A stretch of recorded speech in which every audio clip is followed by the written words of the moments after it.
Welcome to the Stephen Mansfield audio podcast.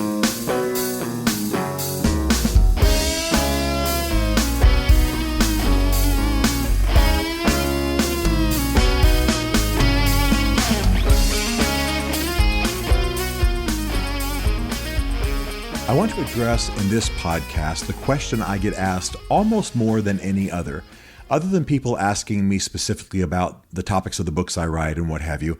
What they ask me most often is, how do you stay current?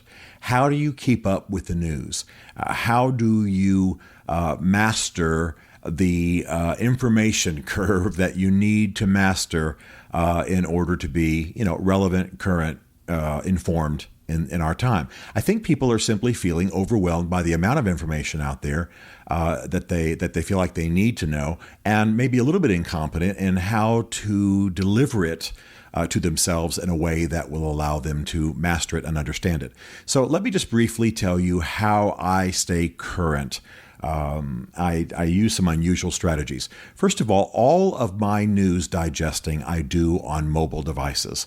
I use my MacBook mainly, my computer mainly to write emails, books, what have you, and I use my iOS devices to stay current. I do most of my movie watching other than in a theater, most of my news story watching, most of even my television show watching, and all of my reading of books, my reading of journals, my reading of news, my watching of news on my iOS devices, my mobile devices, my iPhone 6 and my iPad Air. I'm a big believer in that. It helps me redeem time, those bits and pieces of time that we have to redeem throughout our days, where we're waiting for somebody or we're between appointments. And it just allows me to not only capture those times, but also to use some of the technological capabilities of those devices to keep me current. I'll explain that a bit more as we go forward. So the main thing I do is use my mobile devices to keep current. The second thing I do is I use Twitter to alert me about news. I probably hear about most news stories initially because I subscribe to the BBC Twitter feed, CNN, Fox, MSNBC, etc. I subscribe to all of those news feeds. I also will subscribe to the news feeds of news stories in certain parts of the world that I care about and certain ethnicities and countries. I get, for example, Black Christian News as a Twitter feed. I get Ruda, which is a Kurdish Twitter feed, Kurdish news service, etc. So I use Twitter, and then of course I can set alerts for certain of those feeds so that, for example, if Ruda has posted a new tweet, I can have that come across my screens. Most of you know what I'm talking about. You can set alerts within Twitter or with certain Twitter-friendly devices so that you get alerted when certain kinds of feeds post. So that's one of the most important strategies that I use. Most people use Twitter for just the social aspects of it, taking pictures of their breakfast or their dog, or, keeping up with friends, and all of that's wonderful, of course. But I use it primarily to keep up with world news because most of these news services are competing to be very, very relevant in social media. The third thing, then, other than mobile devices and using Twitter for alert purposes, the third thing that I do is I use very, very extensively what I call aggregator apps. What I mean by that are apps that allow you to set search terms and that then basically create a magazine for you. And the one I have bragged on the most, the one I use the most extensively is Zeit, Z-I-T-E. It's probably a play on the German word for time, Zeit, which is spelled slightly differently.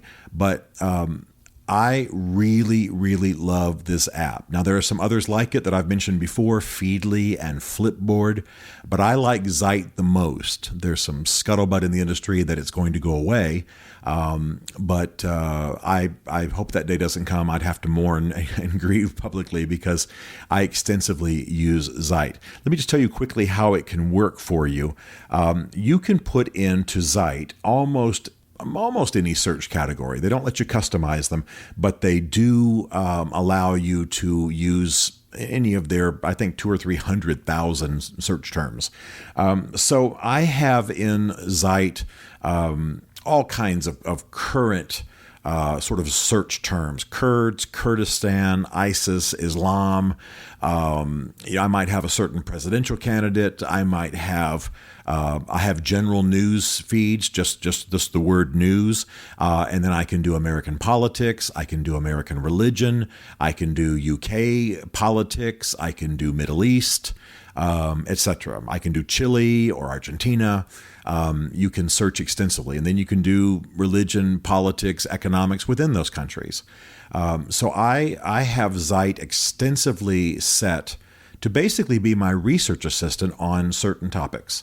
And that really, really helps me. Now, I have staff, I have researchers, I have assistants, but this serves me extremely well, and really deals with that second tier of knowledge that you need if you're trying to stay current. You can get an alert, hurricane strikes such and such, explosion in such and such a building, so-and-so died, so-and-so wins election. But when you want to go beyond just the blaring details of the initial alert, Zeit is fantastic. By the way, I set a lot of other search terms within Zeit. I set almost all of the periodicals that I use. So New York Review of Books and American Spectator and The Atlantic and Esquire and Harper's, all of those I have in their human events. I also have just favorite topics like Winston Churchill and political cartoons. I have topics that I speak on and write about, like boys and girls and masculinity and the Good Men Project and manhood, all of those kinds of terms. And then I have broader categories like millennials and leadership and neuroscience and personality. Those are fields I think about, write about, talk about, need to know about. And you can get even more detailed. A surgeon can have all kinds of surgeries and specific technologies and what have you. A lawyer can keep track of things in that way. It's really wonderful. And then, of course, I have beyond that my hobbies or my travel interests, places I want to travel. I have Delta Airlines in there. I have the general category of travel, etc. So I can't recommend Zeit or something like it enough. I understand that Apple's about to come out with a function very much like this. I believe it's going to be called News. I believe it's supposed to be part of iOS 9, and that may trump all of these, but the best I've ever seen is Zeit. And let me tell you the final reason why I find Zeit to be so wonderful, and I hope that some of you will go on and design some awesome apps like this. Zeit not only allows me to set these categories, but once I'm reading my magazine, so to speak, with these different sections in it, millennials and politics and what have you, I can customize within that category. So I can swipe down over an article, and Zeit will recognize I don't want to read that subtopic within my broader topic. A message literally comes up where they say, we'll try to do better next time. But if I like a category, if I like an article within my broader category, I can swipe up, and Zeit remembers that this is the subtopic within my broader category that I want to hang on to. So, for example, I can have the broader category of American elections, and within that, I can swipe up on anything, any trend, analysis, or candidate I want articles about. But if some candidate I don't want to hear about, who knows, Donald Trump or whoever, I can swipe down, and I won't get more articles on that topic or from that particular periodical within my broader category. So it allows me to customize, and it means that I can really over time really fine tune. For example, I have guitar as a guitar playing as a topic. And my interest is acoustic guitar, picking guitar, country rock kind of, real simple stuff, cowboy chords, and not the fancy schmancy lead guitar of a person like Prince or, whoever, Eric Clapton. So I can customize within that guitar category so it fits what I'm interested in, folk, acoustic, etc. And it serves me better. The final thing that I do then is, two things really. I use my iOS devices, my mobile devices, to watch news services. Almost all the news that I watch on a mobile device. And I allow Twitter and alerts that I can set to let me know what topics are going to be covered on those shows so I know whether to watch them or not. So let's say I'm tracking, again, to use my silly example, the presidential candidacy of Donald Trump. Well, I can find out whether he's going to be interviewed on Aaron Burnett on CNN, or whether he's going to be on Sean Hannity, or whether there's going to be a discussion of him on the George Stephanopoulos' show on ABC on Sunday mornings. And so I actually save myself time in that I rarely watch a news show without knowing who's on there in advance and looking for a certain person or a certain topic. And I will never watch an hour show on CNN just to watch it. I will instead know that, 15 minutes in, they're going to be interviewing a certain person, and that's how I'll watch it. The final thing I do is I track podcasts. I use an app called Downcast that is really wonderful. It allows me to set the podcasts I want to listen to, keep them updated. It allows me to go through previous podcasts and choose certain older podcasts I want to listen to from a certain broadcaster or company. And I digest a lot of podcasts, and the way I'm able to do that is that you can listen to podcasts while you're dressing, bathing, driving. Recently, I got stuck in a certain city because of weather, couldn't get out, ended up driving 5 hours to a neighboring city, and that 5 hours I filled almost entirely, except for maybe 20 minutes of rock and roll. I listened almost entirely to podcasts, and by the time I was done, I remember marveling that I had been taught and trained and helped and inspired and instructed about history, about politics, about medicine, and, even enhanced in my faith because of the podcasts I was listening to.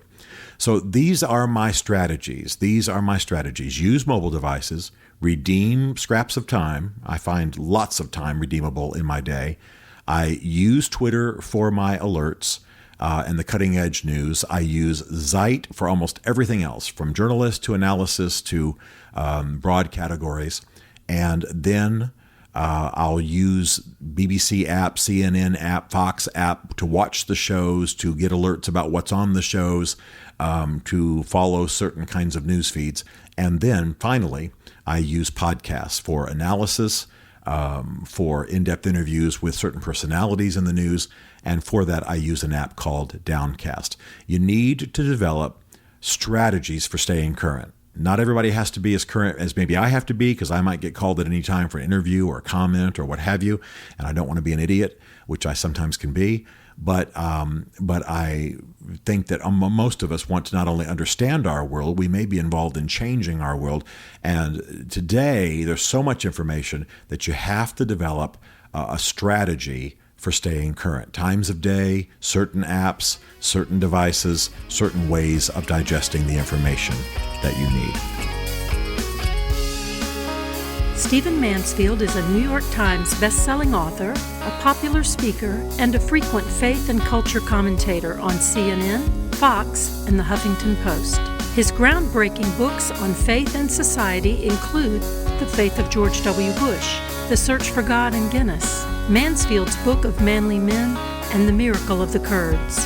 You can learn more about Stephen at stephenmansfield.tv and greatman.us, and connect with him on Facebook and on Twitter under the name Mansfield Writes. The Stephen Mansfield podcast is produced by Isaac Darnell, who also wrote, performed, and produced the Rockin' Podcast theme song. Be sure to rate the Stephen Mansfield podcast in the iTunes Store. This is a Chartwell Literary Group production.